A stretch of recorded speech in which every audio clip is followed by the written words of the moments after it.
Bom dia, pessoal. Aqui é a professora Ilana. Estou passando aqui para a gente fazer uma retomada de conteúdos. Essa não é a nossa aula de hoje, tá? Eu só vou fazer a correção dos exercícios e depois da correção dos exercícios eu passo para a nossa atividade de hoje, tudo bem? Então, nós estamos falando sobre as características gerais dos seres vivos. O que diferencia um ser vivo de algo que não está vivo?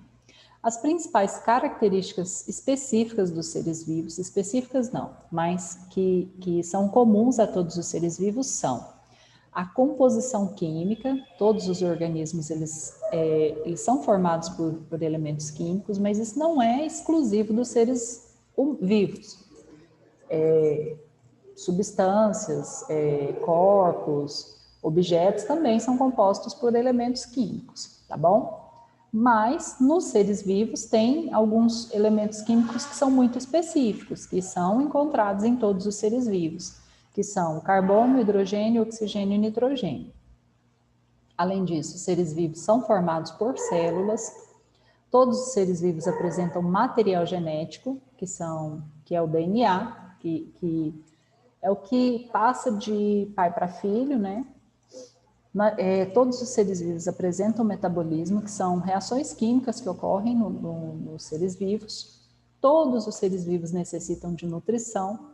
Alguns seres vivos conseguem transformar a energia luminosa em energia química, que é o que vai permitir que esses seres vivos sobrevivam, mas a maioria vai precisar se alimentar para conseguir suprir essa nutrição.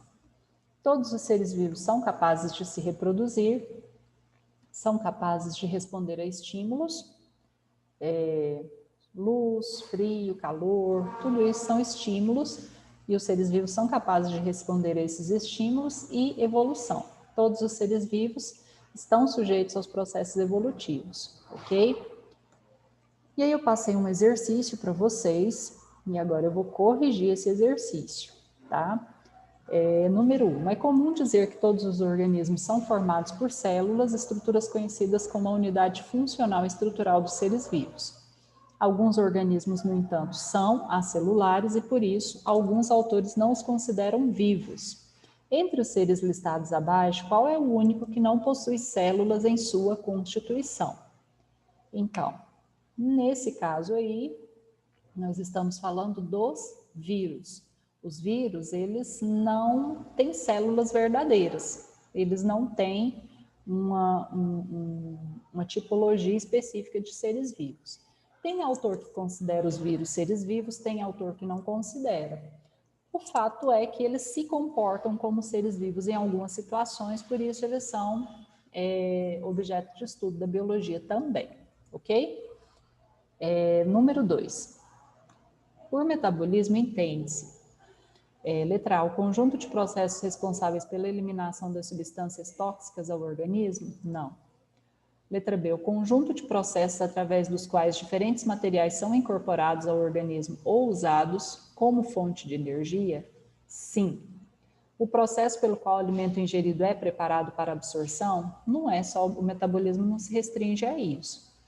A capacidade do organismo reagir a um estímulo do meio? Também não. Não é, o metabolismo não está se referindo a resposta a estímulos, muito embora ele também possa ser influenciado por isso. E letra E, o aumento da massa protoplasmática e consequente crescimento do organismo? Então, a resposta adequada aí na número 2 é a letra B, né? O conjunto de processos aos quais os diferentes materiais são incorporados ao organismo, ok? Número 3, quais as principais características dos seres vivos? Eu falei no início do vídeo. E número 4, escolha uma das características dos seres vivos apresentadas no texto e explique-a. Você vai escolher uma daquelas e vai explicar, ok? Então, vamos para a aula de hoje. Só um momentinho.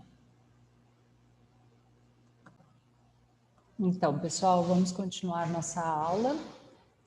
Para a aula de hoje, nós vamos falar sobre as características, sobre os níveis de organização dos seres vivos, tá? Continuando a falar sobre os seres vivos, tem um texto para vocês lerem. O texto não precisa ser copiado no caderno, para que vocês tenham isso como material de apoio. E nós vamos falar sobre os níveis de organização biológica. A gente organiza a biologia, o objeto de estudo da biologia, para facilitar o entendimento, tá? Eu vou aumentar a tela só um pouquinho. Só um momentinho.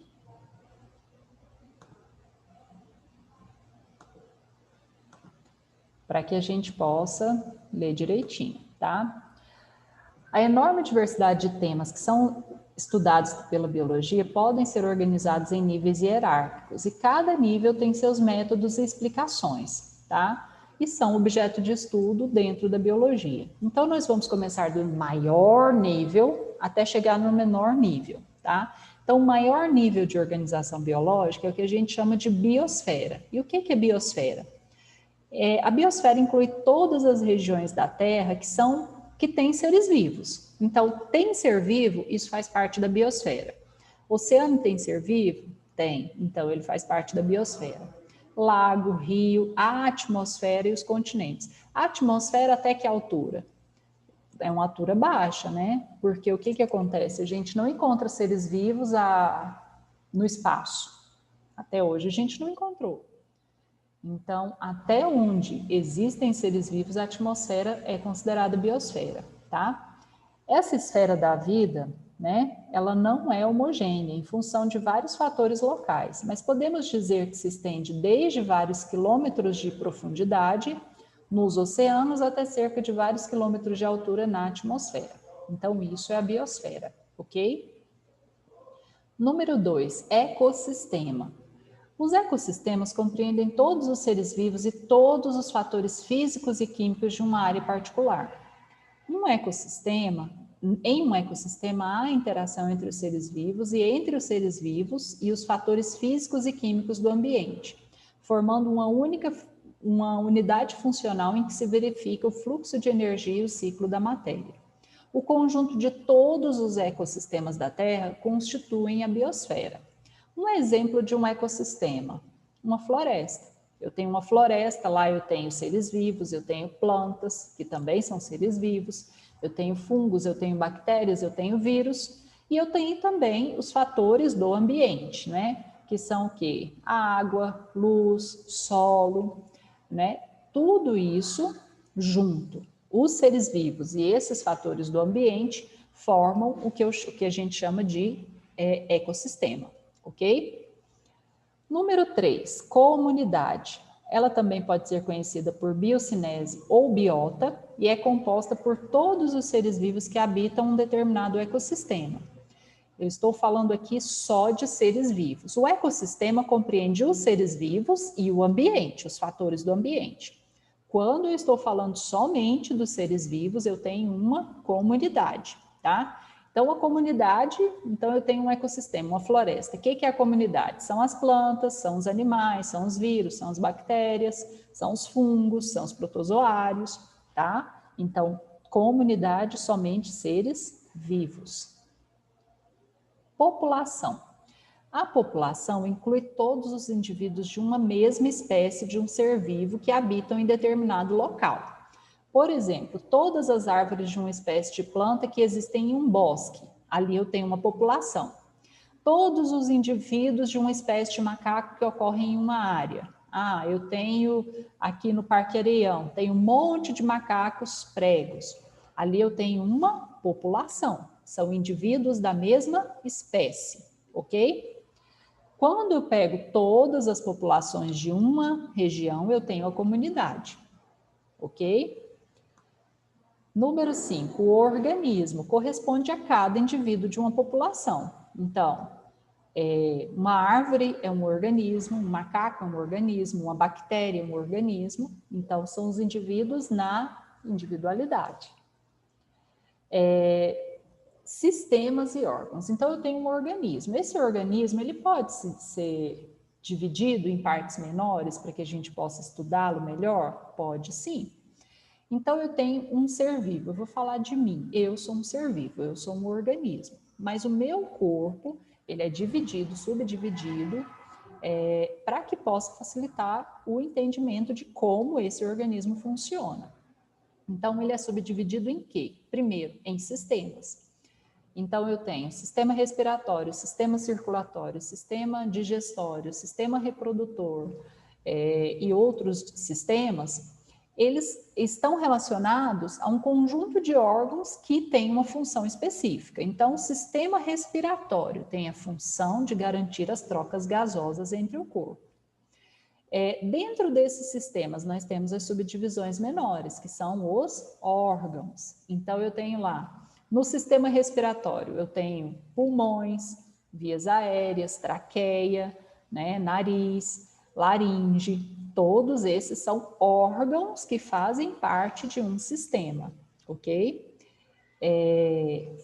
Sistemas e órgãos. Organismos formados por mais de uma célula apresentam outros níveis de hierarquia estrutural. Como estamos analisando os níveis de organização biológica em ordem decrescente, do mais complexo para o mais simples, né?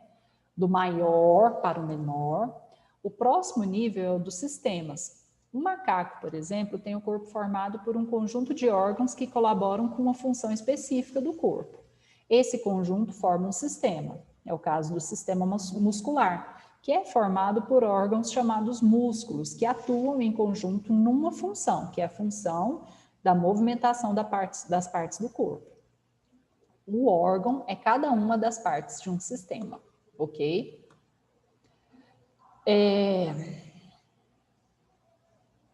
Tecido. Cada órgão é formado por um conjunto de tecidos e cada tecido corresponde a um conjunto de células que atuam de modo integrado na realização de funções específicas. Então, para formar um órgão, eu tenho lá o coração, por exemplo. Ele é um órgão que é formado por alguns tipos de tecidos. E o que são os tecidos? São conjuntos de células semelhantes com função específica, tá? Então, se a gente for fazer esse estudo do menor para o maior, nós temos o quê? A célula é a menor unidade estrutural. Células semelhantes formam os tecidos, tecidos diferentes formam os órgãos com função específica, um conjunto de órgãos desempenhando uma função específica formam os sistemas e o conjunto de sistemas do organismo formam um ser vivo, o organismo em si. Ok? Então, célula é a unidade morfológica funcional dos seres vivos. Muitos organismos são formados por uma célula só, são os unicelulares.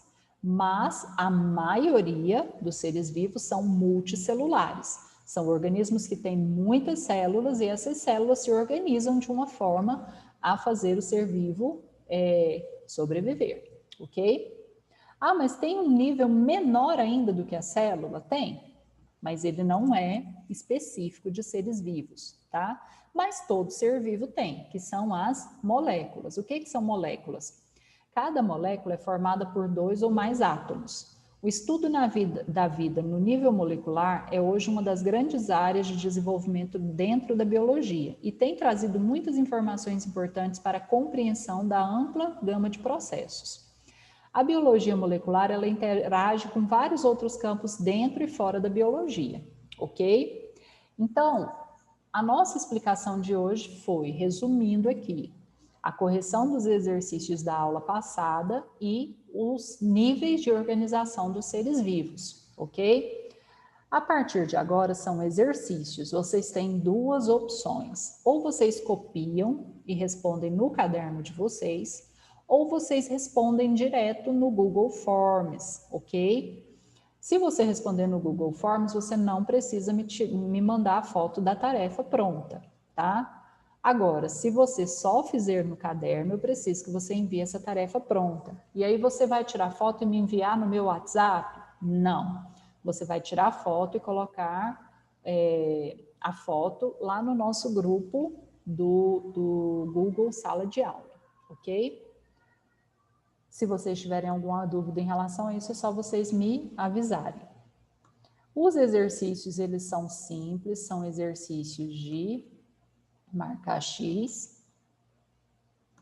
Vou voltar aqui. São 5 exercícios, tá? Se vocês tiverem alguma dúvida, podem me procurar no WhatsApp e eu espero que vocês tenham um ótimo aprendizado nessa aula de hoje, tá? Um prazer estar com vocês. Até mais.